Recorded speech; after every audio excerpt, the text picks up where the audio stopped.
Sam Mines. Sports Radio 101.9 FM. The Fan and Sports Radio 66. Sometimes you have to take a step back in order to take a step forward. And I got to say, St. John's definitely took a big step back in time to the good old days to get Chris Mullin. And I really do like this move from a Johnny's perspective. They could have definitely tried to go out and hire guys like Pecora, Masiello, or either of the Hurley brothers. And they're good coaches, but guess what? As coaches, they have just as many NCAA tournament wins as Chris Mullin has. And yes, some would have liked them to go out and get a guy from a bigger program with a little more experience, but they just fired that guy in Steve Lavin, who spent 8 years as the head coach of UCLA. Also, any coach can get hired by a program, get to the press conference, and say things like, I can see what St. John's means to the community, and I understand their history. But Chris Mullin literally lived their history. All right, he was a major member of that community, and he was around for what was the golden age of St. John's basketball. And he was there when Lou Carnesecca was a household name and Mike Krzyzewski wasn't. And now Duke, as well as the rest of the NCAA, has flown by St. John's in terms of success. Now, Mullin may not have been a coach before, but he's done just about everything else. He was Mr. Basketball in the state of New York. He played everywhere up from high school to obviously college at St. John's, and then he had a very successful NBA career. And he also won gold with the Dream Team at the Olympics. He also held front office positions with the Sacramento Kings and the Golden State Warriors. Yes, he has no experience in recruiting, but if he can put the right staff around himself, I do believe he will succeed with this St. John's team. I like that the Johnnies didn't go for the safe hire or the easy hire. They went big, flashy, and historical, and hopefully for the game of basketball in New York City and for St. John's, he will return them to prominence. And speaking of prominence, make sure you're locked in this Saturday for the NCAA Tournament's Final Four. Our coverage begins at 10 a.m. with Joe Beningo and Evan Roberts broadcasting live from FanFest in Indianapolis. Then, after the Yankees wrap up their preseason schedule with a game against the Washington Nationals, we'll head back to Indianapolis for a pregame coverage at 5 p.m., followed by the Final Four doubleheader. First up, it's the Duke Blue Devils and Michigan State Spartans. Then it's the undefeated Kentucky Wildcats and Wisconsin Badgers in a rematch of last year's Final Four. And a reminder that on Monday, we've got more hoops and hardball as the Yankees open the 2015 season at the stadium against the Toronto Blue Jays at 1:05. Plus, we'll take you back to Indianapolis for the championship game at 9 p.m. All here on your flagship station for New York Yankees baseball and March Madness basketball. The Fan, Sports Radio 66 and 101.9 FM, WFAN and WFAN-FM, New York. All right, we'll take some calls now. Randy in South Brunswick, you're on The Fan with Sam Mines. Randy, how are you? Hey, Sam, I'm glad you brought that subject up about Mr. Mullin. I did a little homework because I talked to Mike the other day, and the guy that I wanted him to go to Rutgers is really where I wanted him to go, but he didn't end up there, and he didn't end up at St. John's, is Danny Hurley. And the reason that I think that he should go there is they should have went after a kid like that or his brother is because when your father is who his father is and you have them kind of ties to players, there's no way that his father's going to let him fail. If you look at the Rhode Island team, I did some homework. He's got 3 kids on the team, two from New Jersey, one who played at St. Benedict's with him, and he's got a kid out of Staten Island who his father has a connection with. So that's the reason that I wanted to go with that. But listen to me. I just want to say one thing. He's still building that Rhode Island program, though. I understand that. He doesn't have a lot of experience yet. No, but I don't know if St. John's he has a big tie that Mullin doesn't have. Ask Larry Bird. He does, but Mullin's name will carry a lot of headway with coaches of these players. He'll walk into high schools, and the fathers of these players he's trying to recruit, and the coaches of these players, the high school coaches he's trying to recruit, they'll know who Chris Mullin is. And they'll say to their player, you know who this guy is? And if they don't, he's one heck of a basketball player. Like I read the list of things he's done. If these kids don't know about him, they will. Listen, I think either of the Hurleys, like you said, Danny Hurley would have been good, but he's still in a young position, still trying to build his way. Welcome, everybody, to the Greenberg Ice Pavilion here on the campus of Penn State University as the Buffalo State Bengals travel out to play the Penn State Nittany Lions for the second time this year. And good evening, everybody. I'm Sam Mines, joined alongside with Richard Cumsted And we bring to you the rematch from 2 weeks ago when Penn State lost at the Buffalo State Ice Arena to the Buffalo State Bengals 3-0. Should be a little bit of a different game tonight. It's a packed house, like Ricky said, and the puck is dropped, and we're underway here at Penn State. Penn State controls the puck off the opening draw. They send it into the Bus State zone. Around to take it is Anthony Orange. Anthony Orange goes around the right side and gets pushed there by Jonathan Milley. And a save by Kevin Carr off of a shot from the blue line. It goes out of play, and we're underway. 19 minutes, 44 seconds to go in the first period. Penn State's got a shot on the board. About a minute to go on this power play here as Bus State clears it back into the Penn State zone. Penn State tries to clear it back out, but it's recovered by Bus State with a scrum on the left side of the boards. The puck is sitting to the left of behind the net. Bus State recovers there, but no shot generated as Penn State's going to clear this puck back out all the way down to Kevin Carr on the other side of the ice.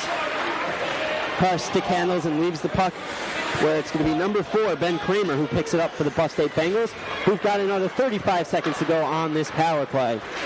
Kramer starts to rush back up as he clears it into the zone. Bus State trying to generate another chance on this power play with another 25 seconds to go. A scrum ahead, they score! It's a power play goal, and the Bengals lead 1-0. Well, they do it again on the power play. They scored all 3 of their goals against Penn State last time, and they do it again now. 1-0 Buffalo State on the power play. 9 minutes and 8 seconds to go in the first period. And a quick and the shot saved by Kevin Carr off the shot of Miley. Oh, the seas parted for him there, but he was unable to get anything as Bus State clears it back down the zone. No icing because it tipped the Penn State player as it goes back behind Scoff to the net. Bus State jumping out early again against Penn State. And Penn State will hold on to it. Steinauer loses the puck, but it's kept in at the blue line for Penn State. Steinauer back behind the net, checked off by Anthony Orange, and it's going to be Zanella who takes it up for Bus State. Zanella puts it onto the stick of Brett Hope, who deflects it in back behind the Penn State net. Welcome back to the Buffalo Blitz. Sam, Mike, Nick here with you until 7 o'clock. It's 6:33 here. Just to recap what we've done on the first hour and a half here on the Blitz. We spoke about the Boston Marathon and the tragedy there. We had a bit of a ramble on about a lot of stuff for the last half hour, college sports, NCAA, drafts, and we spoke earlier about golf as well with Tiger Woods. So we've been all over the place, really. We'll get a chance to rant about the Sabres a little bit and talk about the NHL as well coming up in the last 27 minutes here. Hopefully it'll be something fresh about the Sabres because I think everybody who listens to the Blitz knows exactly how we all feel about everything the Buffalo Sabres do. It really depends on the owner, at least for me. Some guys like Mark Cuban, maybe he's a little too involved in it. Jerry Jones kind of the same way. But it's nice to see that they care as opposed to some owners Sam, I agree. You never doubt. Don't care. Yeah, Jerry Jones, he's a polarizing figure. Mm-hmm. But you never doubt, even though Cowboys haven't won a playoff game since 96. Yeah, it's been a while. But he wants to win. Mm-hmm. He tells you he wants to win. He makes these bold moves. Cuban, same thing. Yeah, he's sitting at courtside seats, but they've won. Yeah, exactly. And it's a team that really over the last 6-7 years, from the NBA final loss to the NBA championship, has been hanging around, has been winning 50 some odd games a season. So and same with the Cowboys. The Cowboys are hanging around. The last 2 seasons, they lost the division on the last day on a road game to the Giants and the Redskins. They're kind of in that middle range now, but they're trying, as opposed to kind of what. Yeah, they're in the conversation. Yeah, and I like that kind of owner. Those are 2 owners who they know what they know the sport, they know the team, they know who's around. Maybe they're a little too involved, but I'd rather see that than an owner who's just out of the picture completely. The owner should have, the owner should know who he's hiring with the general manager position. The owner should have a knowledge of the holes that the team has and the players around that can fill it in. I think if they don't, then they're just out of touch entirely, and it seems silly to me. Then they're just in it for make the money. Yeah. There was a lot more parity. There was no clear favorite throughout the entire year in this NCAA basketball season. And so the choosing of the number 1 seeds and even the number 2 seeds was really an interesting and much talked about issue. So it's kind of good to talk about it here. But yeah, you said it right. Interesting with Louisville getting number 1 overall.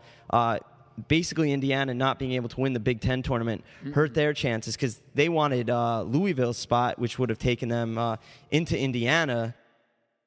Well, yeah, the defense played as well as this was Wisconsin Whitewater defense that we saw. Buff State's defense really handled Ithaca with a lot of their offense with a lot of ease. Granted, Ithaca's offense wasn't all that spectacular. The defense forced a few turnovers. Yeah, 3 turnovers. Yeah, Buff State did its best to keep special teams from screwing everything up, though for the most part it tried to there at the end. There were no block punts this week, but botched kickoff fumble right to start the third quarter. And the offense didn't look good at all, but the defense kept them in it long enough so that they could win. And when the offense had to do something, they could get the first down because they ran the ball and they ran it with authority. Cass, did he get hurt for Lahotsky, or was it just a switch? They just switched him. He threw an interception on the first offensive play of the third quarter, and they took him out. I don't think either quarterback is really exceptional for Buffalo State throwing the ball. I mean, Lahotsky had a really nice throw to Best for a touchdown. But other than that, nothing he threw was really all that spectacular. If you're going to tell me that he's going to come in and be our throwing quarterback, he badly underthrew the first pass he had. He also got forgot, picked off. He also forgot that he did throw the 2-point conversion as well. Lahotsky did. Oh, yeah, that's true. He did throw the 2-point conversion. It was just a sideline route, basically. Yeah. But, I mean, if you're going to tell me that he's the arm of the team, I don't see a huge step up between him and Kaz. They came out and they played real football for that drive, the 91-yard drive. Kaz threw the ball between, 10 and 12 yards for first downs. They were throwing it to Carney. They found open guys. The run game got them 6 and 7 yards. Everything, it seemed, was clicking well for Buff State on the first drive, and even the second drive as well. Top overall seeded Louisville meets 4th seeded Michigan in the NCAA Tournament Championship game tonight from Atlanta. The Cardinals defeated Wichita State 72-68 on Saturday to advance to their first title appearance since 1986. The Wolverines topped Syracuse 61-56 for their first chance at a championship since 1993. The Women's College Basketball National Championship game is set. Louisville will play for its first championship after beating California 64-57. The Cardinals will play UConn in the title game Tuesday. The Huskies demolished Notre Dame 83-65 to move to their 8th title game. Patriots tight end Rob Gronkowski could be headed for yet another surgery on his forearm. The Globe says the infection that led to a 3rd surgery is lingering and a 4th procedure may be needed. Gronk had a plate put over the bone when he broke the forearm last November. It's Masters Week in the PGA. The first major of the season tees off Thursday at famed Augusta National. Back at number 1 in the world rankings, Tiger Woods is seeking his 5th green jacket, but first since 2005. Phil Mickelson and Rory McIlroy headline the rest of the field that looks to challenge.